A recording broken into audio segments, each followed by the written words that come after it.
Yeah, basically the literature about buyer-supplier relationship used to be focused on collaboration. But normally buyer adopts a multi-supplier strategy and has to deal with many different partners. Those partners may vary in terms of size, resource that they have, and competence. So it's not. We think it's important for any organization to evaluate its relative power position before engaging in a long-term relationship to better exploit the mutual resource and to maintain the continuous relationship. So, despite a few empirical research investigated how companies could, few empirical research investigated how companies could take advantage and create and appropriate more value in the situation of power asymmetry. So, our research explored this relationship between power asymmetry, governance, and value appropriation by investigating both perspectives, the buyer and the supplier's perspective. And that helped us to understand which formal and informal governance mechanisms were used to control opportunities and to create more value for both partners, both inside the diet as well as outside the diet. So our findings provide evidence that the value that is created inside the diet, in the buyer-supplier relationship, is not restricted to the diet, but can be also explored with different partners or in a supply network that it's basically outside the buyer-supplier relationship.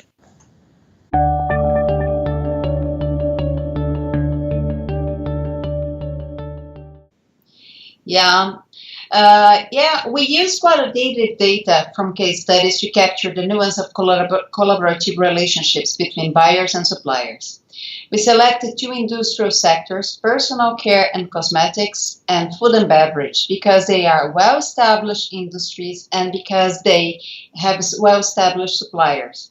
Additionally, they are consumer goods industries, so they need for constant innovation and the involvement of suppliers into that process. We started by talking to the industry associations to get a map of the main players and the relationships in those industries. We then collected data and analyzed it, trying to cover for both diversity and insights into the phenomena we are investigating. And that's an interesting feature of grounded theory that we use. Because although power is an underlying issue into collaborative relationships, we did not have an a priori assumption about it. So as we collected interviews trying to focus on collaboration, governance, and value appropriation, we found out that the role of a power asymmetry, and then we started going deeper into the investigation of that phenomenon. We listened to buyers and suppliers separately, so then we could capture the dissonance of their impressions regarding those relationships. And then we could really realize the role of power asymmetry into their perceptions. Finally, we did not focus in one company, so we could see perspectives and put them together at the same site and get the whole picture of buyer-supplier collaboration.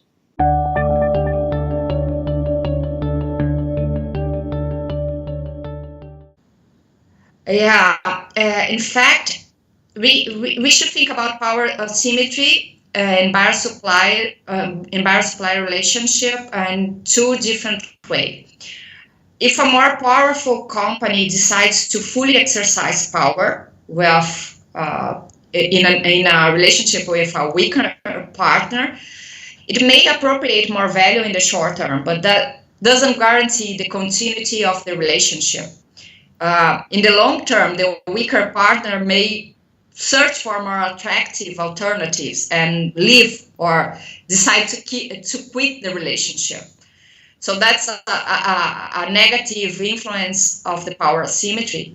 But on the other hand, power asymmetry can create more competition between suppliers And basically, because as we said, buyer may adopt multi-supplier strategy. So if you have a situation of multi-supplier strategy, you can the power asymmetry can create more competition between those suppliers, and that will help them to invest in their process, resource, and innovation, and that may increase their own attractiveness to the stronger partner, because that will help the supplier to be developed. That will help the supplier to invest in the relationship and create more value, and that investment will help the buyer supplier to reduce time, learning curve time, reduce conflicts, and maximize all the synergies between the partners.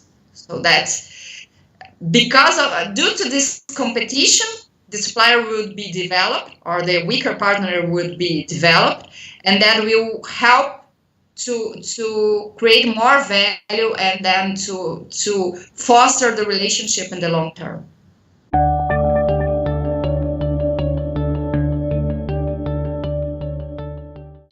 Well, there are several points, but I would like to focus in two main sides for business. First, in general, our study demonstrates that collaborative relationships are worth it.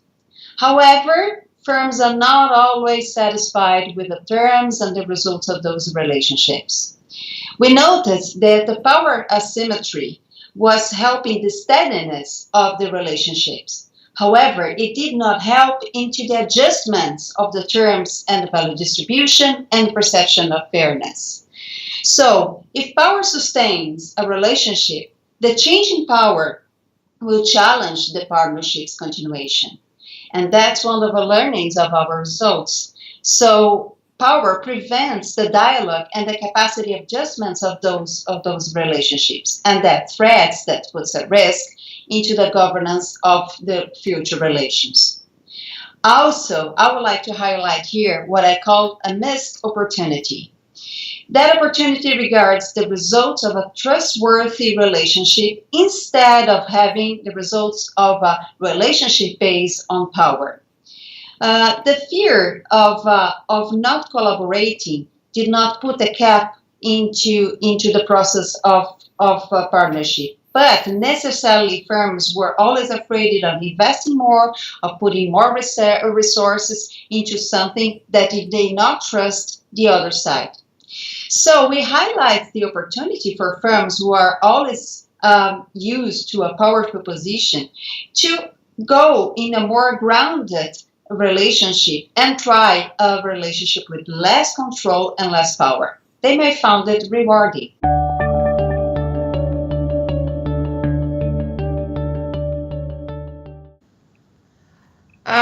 Basically, I think that we could explore, there are future opportunities of research in terms of exploring how this value creation and value appropriation outside the diet could improve all the supply network. So we might expand the scope of the research from the buyer supplier diet to the supply network.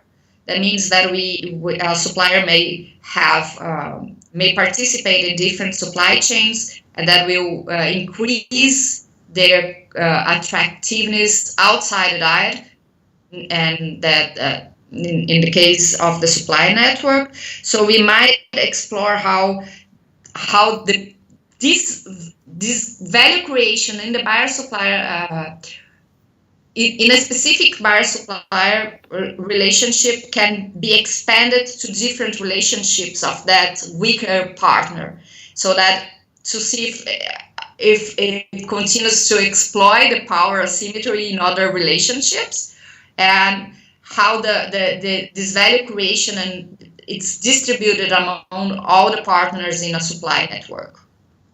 Well, we have, in addition to what Priscilla said, we have some other points that I would like to highlight. First, regards the usual way of collaborative relationships being connected to relational governance and trust.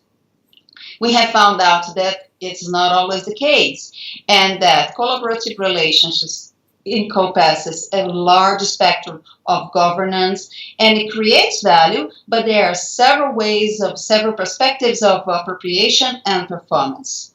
So, we really encourage new studies into that and specifically to clarify the governance and the distribution of value in terms of power asymmetry. So, do stronger partners always impose contractual mechanisms in relationships? Are weaker partners always looking forward to appropriate more value outside the diet? Are some of the questions. Moreover, we found out that power can constrain the trust and the development of other capabilities. That happens especially with firms that are used to control positions.